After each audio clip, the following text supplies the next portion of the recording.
ចាស់មួយមកស្ដាប់វីដេអូគាត់ណាចាតែបើសម្រាប់ខ្ញុំមិនមែនបងប្អូនចាកម្ដៅដូចម៉ៃពុកបងឥឡូវនេះគឺភ្លើកំពុងនៅខាងគ្រូខ្ញុំបងប្អូនណាចាបងដូចខ្ញុំកំងឲ្យវ៉ាន់មកពីខាងរោងចក្របង1000គូណា1000គូវេលុយទៅតាដុំណាវេលុយទៅតាដុំនិយាយមកភ្លើងមកភ្លៀងនេះដាក់ឲ្យវ៉ាន់ឲ្យខ្ញុំ100គូលុយយកទៅអស់លីងនេះ100គូបងកប៉ែកលែកបងចាកំង1000គូគឺគាត់និយាយថាគាត់កំងអីវ៉ាន់គាត់កំងស្បែកជើងពីចិន1000ចំនួន1000ប៉ុន្តែខាងចិនគឺដាក់អីវ៉ាន់ឲ្យគាត់តែមក100គូឯងចឹងបើថាគាត់កំងអីវ៉ាន់ពីចិន1000គូខាងចិនយកលុយពីគាត់ឲ្យដាក់ឲ្យគាត់តែ100គូឯងចាបងមួយទាំងអស់គ្នាអ្នកណាក៏ដោយឲ្យតែគាត់ឲ្យតែទិញអីវ៉ាន់ពីចិនពីវៀតណាមសិតតែជួបប្រទះបញ្ហាបែបនេះគឺមានលក្ខណៈបោកច្រើនលក្ខណៈចាវានិយាយរួមពីទិញពីចិនជួនកាលវាដាក់ឲ្យស្អាតឲ្យល្អទៅជួនកាលទិញ1000ដាក់ខ្វះឲ្យក៏មានចាហើយបើសិនជាដូចទិញកៅអៅជួនកាលទិញមក500មកឬ1000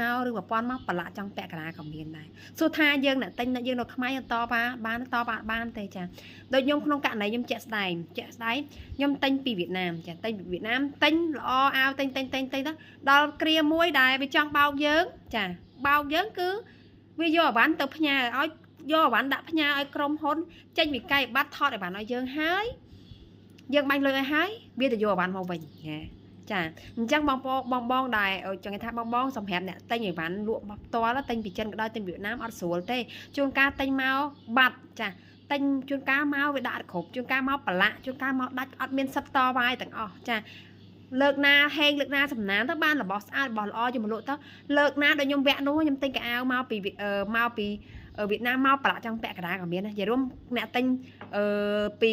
ចិនក៏ដោយវៀតណាមសិតតែធ្លាប់ទៅឆ្លងកាត់រឿងហ្នឹងហើយត្រូវទទួលស្គាល់ហើយយកអត់មានអីទៅតវ៉ាបានទេតវ៉ាក៏គេមិន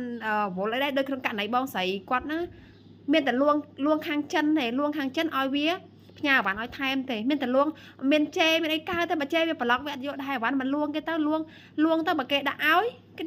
មិនសំណាងយើងតែបើគេមិនដាក់ឲ្យអត់ដឹងអីដែរក្នុងករណីខ្ញុំដូចគ្នាលួងគេមួយខែលួងគេឲ្យផ្ញើអីវ៉ាន់ឲ្យពេលគេអត់ផ្ញើឲ្យក៏មិនដឹងធ្វើអីគេដែរអញ្ចឹងណាមួយអញ្ចឹងបងដែលចង់ទិញអីវ៉ាន់ណាបងចង់